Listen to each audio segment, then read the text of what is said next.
So let's talk about a software company called Strategy. You probably know them as MicroStrategy. They pulled off one of the most radical pivots you'll ever see in the corporate world. I mean, they didn't just dip their toes in Bitcoin. They completely re-engineered their company into a financial machine built for one purpose: to stack more and more Bitcoin, becoming the biggest corporate holder on the planet. So, what would make a company do something so drastic? Well, it all boils down to this single, powerful idea from their co-founder, Michael Saylor. He believed that just sitting on cash in a world with inflation is a losing game for shareholders.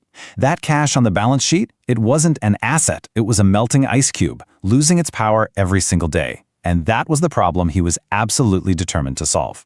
And what was their fix? It wasn't just, hey, let's buy some Bitcoin. No, it was way bigger than that. They built a whole system, something they call a crypto reactor, basically a self-perpetuating machine designed to just keep buying more and more Bitcoin, forever. And that machine has a name: the Bitcoin Flywheel. Just think of it like this. It's a loop that feeds itself. The company's stock does well, which lets them raise a bunch of money. They take that money and immediately buy more Bitcoin. And guess what? That purchase often helps boost their stock even more, and the cycle just keeps on going. Let's walk through that cycle, step by step. Okay, step 1, and this is the absolute key to the whole thing. The company's stock has to be trading for more than the Bitcoin it actually holds is worth. We'll get into why in a second. Step 2, they use that premium to go out and raise just massive amounts of cash by selling stock and taking on debt. Step 3, easy. They turn right around and pour all that cash into buying more Bitcoin.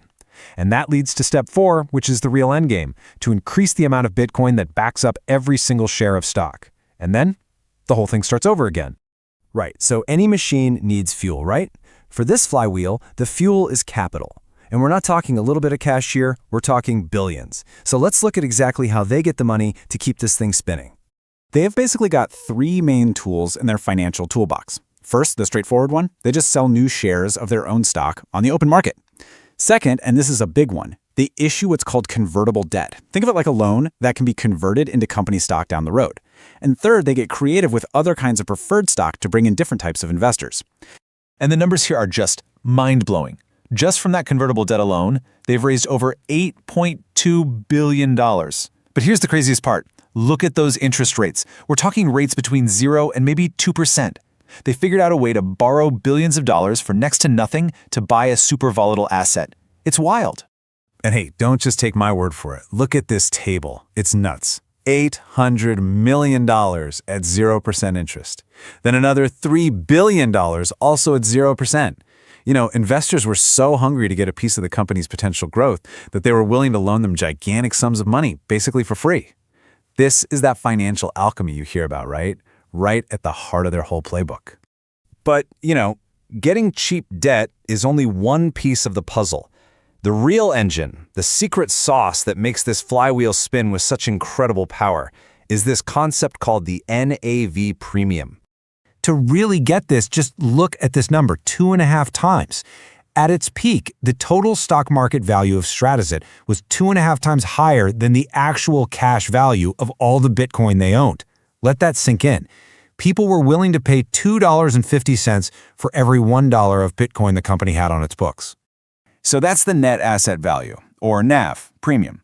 And for a long time, if you were a traditional investor, Strategy was one of the only easy, regulated ways to get exposure to Bitcoin through the stock market.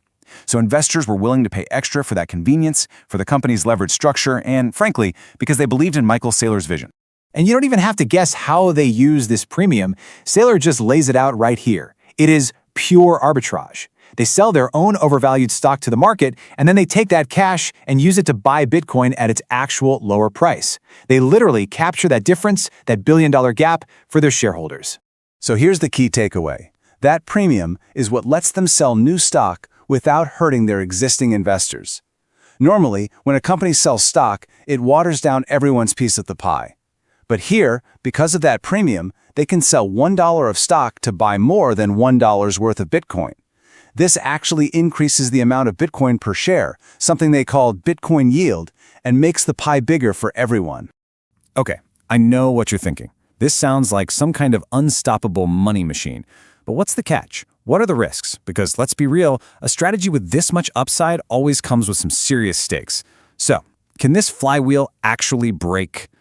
Well, the biggest danger is that this flywheel can spin backwards. When times are good in a bull market, it's a beautiful, virtuous cycle. But if the market turns, it can become a vicious cycle and fast. A falling Bitcoin price could make that all-important NAV premium just vanish. All of a sudden, raising money gets way more expensive, and if they have to sell stock without that premium, it starts to hurt existing shareholders, which can push the stock price down even more. It becomes a nasty downward spiral. So, the risks here are pretty clear. First, and this is the big one, that premium could collapse. With Bitcoin ETFs now widely available, Strategist isn't the only game in town anymore. Second, there's the risk of dilution, that they sell so much stock it actually hurts value. Third, what about all that debt? It eventually has to be paid back, and that could get really tough in the down market. And finally, there's liquidity. The company runs super lean, with very little cash on hand, so it's constantly depending on the markets to be open for business. At the end of the day, here's what you really need to understand. Strategy isn't a software company that owns some Bitcoin anymore. It has fundamentally transformed itself. It's now a public company that is, for all intents and purposes, a leveraged bet on the price of Bitcoin. Its stock acts like a call option on Bitcoin. It massively amplifies the gains, but it also massively amplifies the losses. It is a very, very high-stakes game. Which brings us to the big final question. Is this Bitcoin Flywheel a brilliant, revolutionary financial machine that's writing a new playbook for how corporations should operate? Or is it just a breathtaking high-wire act being performed with no safety net? I think the answer to that question really just depends on one thing. What happens next with the price of Bitcoin?